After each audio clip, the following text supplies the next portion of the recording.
지하철에서 스마트폰으로 옆 사람을 찍었는데 범죄가 될까? 연인과 찍은 영상인데 나중에 헤어지고 나서 보내면 어떻게 되지? 카메라를 들이밀었는데 실제로 찍히지 않았으면 괜찮은 거 아닌가? 여러분 혹시 일상생활 속에서 이런 궁금증 한 번쯤 가져보신 적 없으신가요? 에이 설마 이 정도가 범죄가 되겠어? 라고 가볍게 넘기셨다면 오늘 영상 끝까지 정말 집중해서 보셔야 합니다. 방금 제가 말씀드린 이 상황들 모두 형사처벌의 대상이 될 수 있기 때문입니다.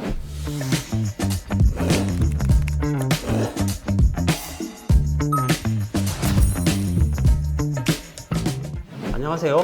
범법인 감명 형사전문 변호사 김승선 변호사입니다. 오늘은 우리 일상생활에서 정말 빈번하게 발생하는 범죄, 누구나 손쉽게 저지를 수도 있고 또 반대로 누구나 억울하게 피해자가 될 수도 있는 성범죄, 바로 카메라 등 이용 촬영죄, 흔히들 말씀하시는 몰카 범죄에 대해 아주 깊이 있게 알아보려고 합니다. 카메라 등 이용 촬영죄는 여러분이 생각하시는 것보다 훨씬 더 넓은 범위에서 성립하고 그 처벌 수위도 가볍지 않다는 것을 잘 알고 계실 텐데요. 최근에는 지하철 등 공공장소에서 실수로 카메라 기능이 켜지기만 하더라도 혹은 앞사람의 스마트폰 카메라 렌즈 방향이 나를 향하기만 해도 오해가 생기는 일이 비일비재합니다. 이번 영상에서는 이 카메라 등 이용 촬영죄의 정확한 성립 요건, 기수와 미수의 구별, 동의하에 찍은 촬영물의 사후 유포 문제, 그리고 대법원 실제 판례까지 모두 아주 상세하게 알려드리겠습니다. 자, 그럼 본격적으로 시작해볼까요? 몰카, 불법 촬영, 도찰죄 등 일상에서 정말 다양한 이름으로 불리고 있는 이 범죄, 법률상 정식 혐의명은 바로 카메라 등 이용 촬영입니다. 많은 분들이 오해하시는 것 중 하나가 찍는 행위만 범죄가 아니냐라는 것인데요. 절대 그렇지 않습니다. 이 범죄는 불법 촬영 당시 행위만 문제 삼지 않습니다. 촬영물에 대한 반포나 구매, 시청 등 촬영 이후에 벌어지는 이 모든 관련된 부분까지 함께 포괄하여 처벌하고 있는 아주 무거운 범죄입니다. 특히 성폭력 범죄의 처벌 등에 관한 특례법 제14조에서는 이 범죄에 대해 아주 구체적으로 규정하고 있는데요. 화면을 같이 보실까요? 조문을 보시면 아시겠지만 1항은 동의 없는 촬영, 2항은 동의 없는 유포, 3항은 영리 목적의 동의 없는 판매, 4항은 불법 촬영물의 소지, 구입, 저장, 시청, 그리고 마지막 5항은 상습범에 대한 가중처벌의 내용을 담고 있습니다. 법정형이 7년 이하의 징역, 3년 이하의 유기징역 등 가볍지 않다는 것을 한눈에 알아보실 수 있을 것입니다. 이 모든 조항들 하나하나가 여러분이 실생활에서 절대 빼놓을 수 없는 너무나 중요한 내용이기 때문에 지금부터 이 조항들을 순서대로 아주 자세하게 파헤쳐 보도록 하겠습니다. 첫 번째로 살펴볼 것은 바로 1항 동의 없는 촬영입니다. 일반 대중들이 카메라 등 이용 촬영죄라고 하면 가장 먼저 직관적으로 떠올리게 되는 범죄의 유형입니다. 흔히 발생하는 경우를 크게 두 가지로 나눌 수 있습니다. 하나는 길거리나 지하철과 같은 일상적인 장소에서 타인의 신체를 몰래 촬영하는 것이고, 다른 하나는 은밀한 성적인 행위를 상대방의 동의 없이 촬영하는 것입니다. 먼저 일상생활에서의 몰래 촬영부터 살펴보겠습니다. 이 범죄의 처벌 기준을 딱 한 줄로 요약하자면 이렇습니다. 카메라 등의 기계 장치를 이용하여 대상자의 의사에 반하여 성적 수침을 유발할 수 있는 신체를 촬영하는 것. 이렇게 말로만 들으면 몰래 야한 사진을 찍으면 처벌받는구나 하고 아주 단순해 보일 수 있습니다. 하지만 실제 법적 판단으로 들어가면 이 불법 촬영의 처벌 기준은 사실 꽤나 복잡하고 어렵습니다. 여러분이 많이 오해하시거나 잘못 생각하시는 부분들 위주로 설명을 드려보겠습니다. 온라인 커뮤니티나 인터넷 정보의 바다를 떠돌다 보면 처벌 대상이 되는 사진이나 신체 부위가 따로 정해져 있다, 특정 부위만 안 찍으면 괜찮다는 식으로 명확한 기준이 있는 것처럼 설명된 글들을 다수 보실 수 있습니다. 여러분 정말 그럴까요? 특정 신체 부위를 부각하지 않고 그냥 멀리서 전체 뒷모습 같은 신체를 촬영하였다면 위험이가 당연하다고 생각하시나요? 치마 속을 밑에서 위로 촬영하는 등의 노골적인 행위 없이 그냥 서서 사람의 눈으로 보이는 일반적인 각도로 촬영했다면 어떨까요? 혹은 노출이 전혀 없는 꽁꽁 싸맨 옷차림이라면 무조건 안전할까요? 분명히 말씀드리면 안전하다고 볼 수 없습니다. 성범죄의 처벌 조건은 마치 수학 공식처럼 A는 유죄, B는 무죄 식의 단순하고 명확한 기준이 존재하지 않습니다. 왜냐하면 많은 성범죄 사건에서 핵심 쟁점으로 다루는 성적 수침이라는 단어 자체가 그렇게 무자르듯 쉽게 정의할 수 없는 개념이기 때문입니다. 여기에 대해 우리 대법원은 아주 중요한 판례를 남겼습니다. 이 사건은 야간에 버스 안에서 옆좌석에 앉아있던 여성의 치마 밑으로 드러나 있는 다리를 촬영한 사안입니다. 법원은 이 사건에서 혐의를 인정했는데요. 그 판단의 기준으로 성적 욕망 또는 수침을 유발할 수 있는 신체를 어떻게 판단할 것인가에 대해 명확한 입장을 밝혔습니다. 판결문을 보면 이렇게 이야기합니다. 객관적으로 피해자와 같은 성별과 연령대의 일반적이고 평균적인 사람의 입장에서 성적 욕망 또는 수치심을 유발할 수 있는 신체에 해당하는지 여부를 고려해야 한다. 즉 가해자가 나는 그런 의도가 없었다고 주장하는 것 자체는 큰 의미가 없고 결국 판단의 기준은 객관적인 제3자의 시선에 있다는 것입니다. 그리고 여기서 끝이 아닙니다. 대법원은 한 걸음 더 나아가 판단은 단일한 기준으로 이루어지는 것이 아니라는 점을 분명히 밝혔습니다. 촬영자의 의도와 촬영에 이르게 된 경위, 촬영 장소, 촬영 각도와 거리, 촬영된 이미지의 내용, 특정 신체 부위가 얼마나 부각되었는지 등을 종합적으로 고려해 구체적이고 개별적이며 상대적으로 판단해야 한다는 것이 기준입니다. 결국 이런 촬영은 괜찮다 또는 무조건 문제된다 이렇게 딱 잘라 말할 수 있는 기준은 없으며 그날의 상황, 촬영 방식, 맥락까지 모든 요소를 고려해서 사건마다 개별적으로 판단하는 것이 판단 기준입니다. 특히 여성의 가슴이나 엉덩이 같은 민감한 신체 부위를 촬영하지 않았다고 해서 무조건 처벌 대상이 아니라는 생각은 정말 위험합니다. 최근에는 단순히 여성의 발을 촬영한 사건에서도 성적인 의도와 성적 수심을 유발할 수 있는 행위가 인정되면 무려 징역형이 선고된 실제 사건도 존재합니다. 여기서 여러분이 반드시 명심하셔야 할 중요한 포인트가 있습니다. 어떤 사진을 어떻게 찍어야 처벌을 피할 수 있느냐를 따지는 게 아닙니다. 이 법의 핵심은 애초에 타인의 신체를 함부로 촬영하려는 시도 자체를 하지 않는 것입니다. 상대방의 동의 없는 촬영은 그 어떤 변명으로도 정당화되기 어렵습니다. 그런데 만약 한순간의 실수나 오해로 이미 이런 사안으로 경찰 수사의 대상이 되었다면 인터넷 검색으로만 혼자 판단해서 결정하지 마시고 반드시 저와 같은 성범죄 전문 변호사와 상의하셔서 초기부터 체계적으로 대응하시길 바랍니다. 앞서 길거리나 지하철, 버스 등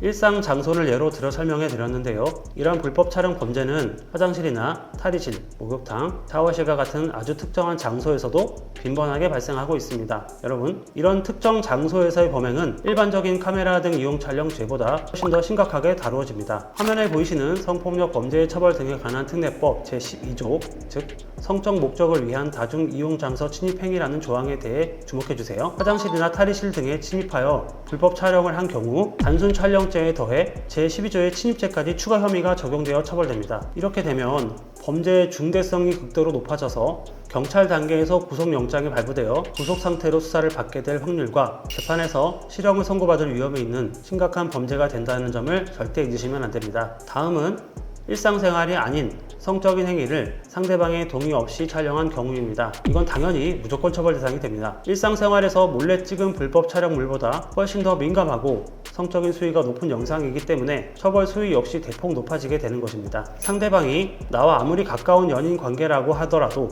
처벌의 무게는 전혀 가벼워지지 않습니다. 놀라시겠지만 심지어 법적인 부부 사이이더라도 상대방 동의 없는 촬영은 성범죄로 처벌받습니다. 평소에 사진 찍는 것을 좋아했고 분위기상 가만히 있길래 암묵적 동의를 한 줄 알았다라며 암묵적 동의를 주장하시는 분들을 수사 과정에서 정말 자주 보게 되는데요. 여러분, 성적인 촬영에 있어서만큼은 다른 어떤 성범죄보다 상대방의 명확하고 확실한 동의가 필수적인 분야입니다. 암묵적인 동의라는 변명은 통하지 않습니다. 특히 이런 성적 행위와 관련된 불법 촬영 범죄는 스마트폰을 직접 들고 촬영하는 형태보다 소형 카메라를 어딘가에 은밀하게 숨겨 미리 설치해두는 방식으로 이루어지는 경우가 많습니다. 이처럼 촬영 장비를 사전에 계획적으로 설치해두는 행위는 순간적인 충동에 의한 우발적인 범행이 아니라 아주 치밀하게 계획적인 범죄로 해석되기 때문에 재판부에서 처벌 수위를 무겁게 할 수밖에 없습니다. 또 하나 정말 중요한 부분이 있습니다. 누구나 알아볼 수 있는 스마트폰 카메라가 아니라 전자담배, 보조 배터리, 볼펜,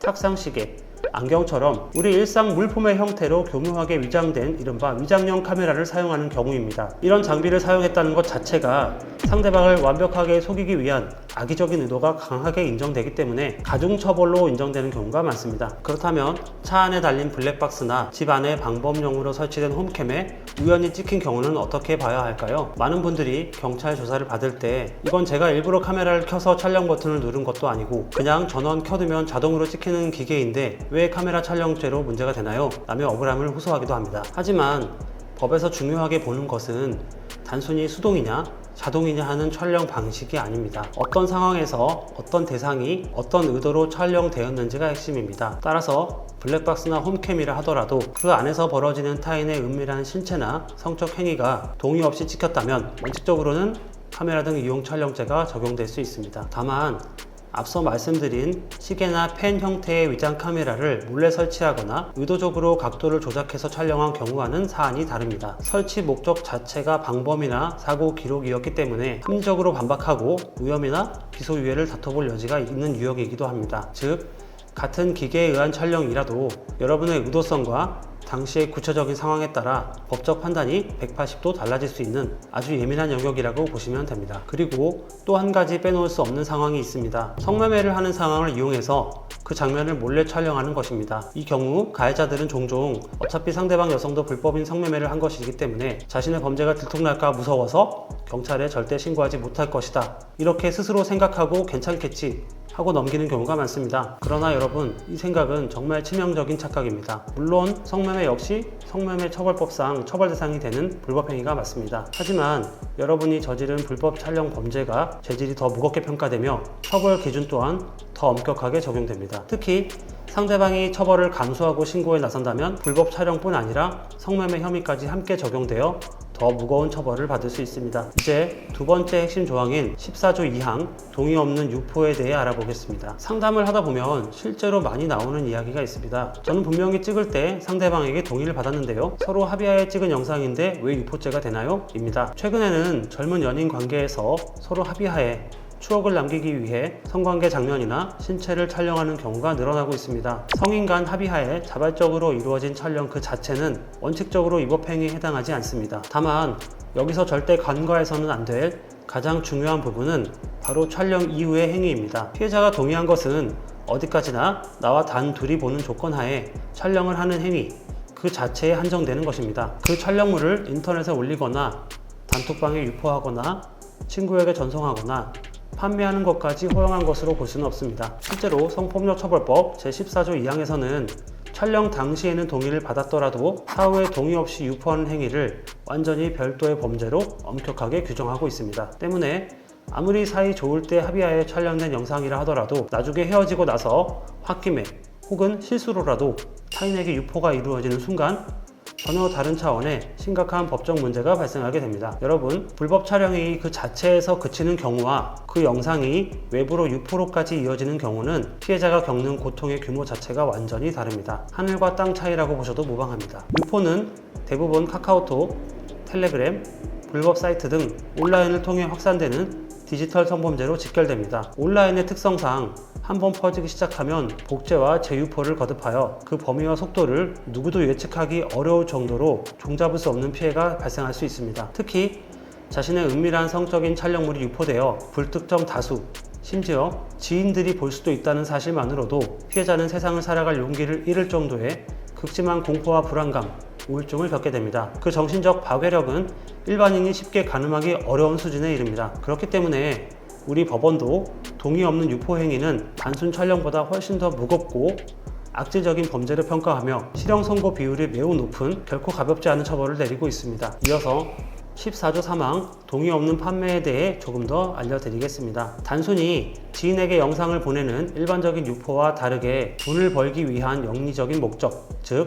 판매를 하였다면 법의 잣대는 훨씬 더 가혹해집니다. 조문을 보시면 아시겠지만 영리 목적으로 정보통신망을 이용해 영상을 반포한 자는 3년 이상의 유기징역에 처해집니다. 벌금형 자체가 존재하지 않는 차원이 다른 형량이 규정되어 있습니다. 여기서 주의하실 점이 있습니다. 꼭 계좌로 현금을 받아야만 판매로 인정되는 것이 아니라는 것입니다. 요즘은 수법이 교묘해져서 비트코인 같은 가상화폐로 대가를 받거나 문화상품권으로 받거나 심지어는 특정 웹 하드 사이트나 불법 커뮤니티에서 등업을 하거나 포인트를 얻기 위해서 불법 촬영물을 업로드하는 행위 역시 모두 영리를 위한 판매로 인정하고 있습니다. 나는 돈 받은 적 없고 사이트 포인트만 받았는데요 라는 변명은 법정에서 전혀 받아들여지지 않는다는 점을 꼭 기억하시기 바랍니다. 다음은 정말 많은 분들이 경각심을 가져야 할 14조 4항입니다. 최근 뉴스를 통해 해외에 서버를 둔 불법 음란물 사이트를 이용하여 영상을 시청한 행위 자체가 무더기로 처벌 대상이 되었고 그 대상자만 수만 명에 이른다는 보도가 나오면서 사회적으로 엄청난 파장과 관심을 끌게 된 법 조항이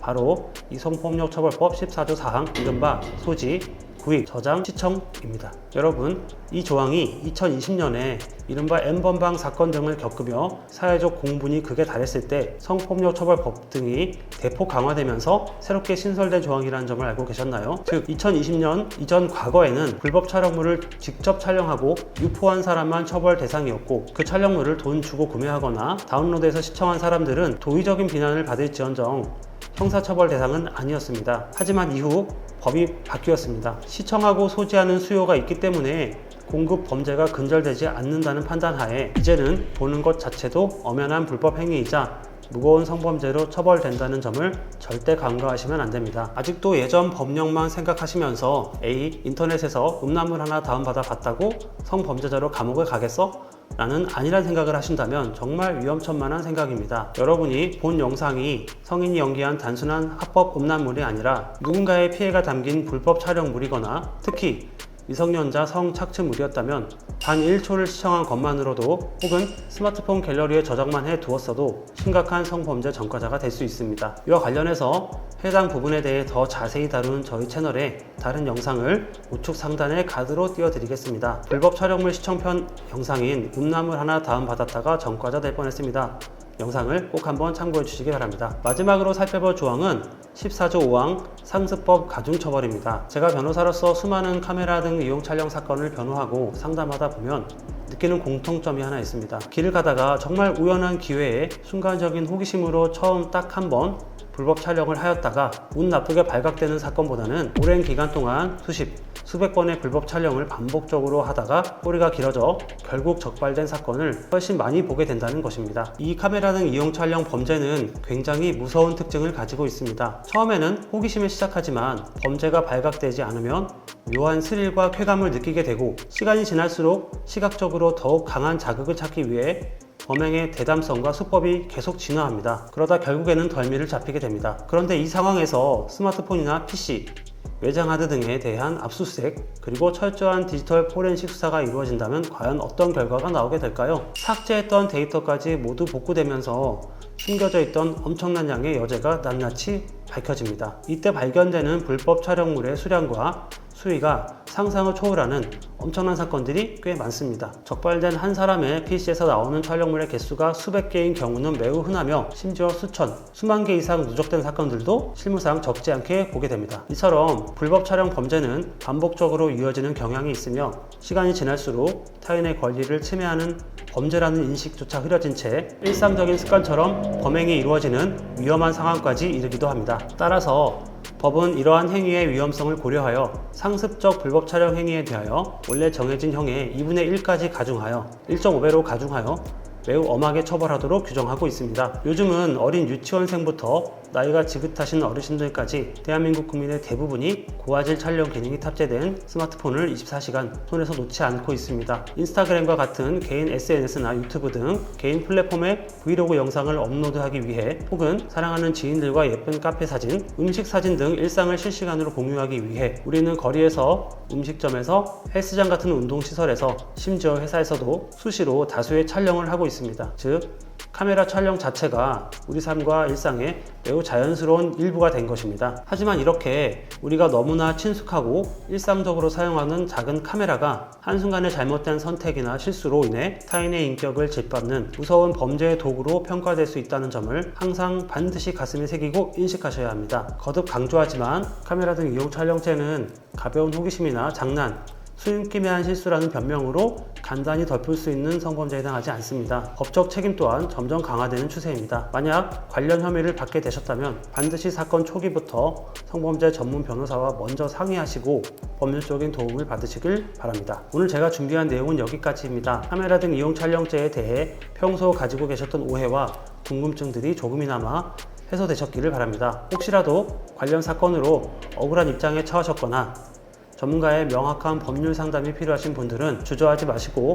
저희 법무법인 감명의 전문 변호사들에게 상담을 요청해 주시기 바랍니다. 오늘 영상이 여러분께 유익하고 도움이 되셨다면 구독과 좋아요 꼭 부탁드리겠습니다. 지금까지 김승선 변호사였습니다. 감사합니다.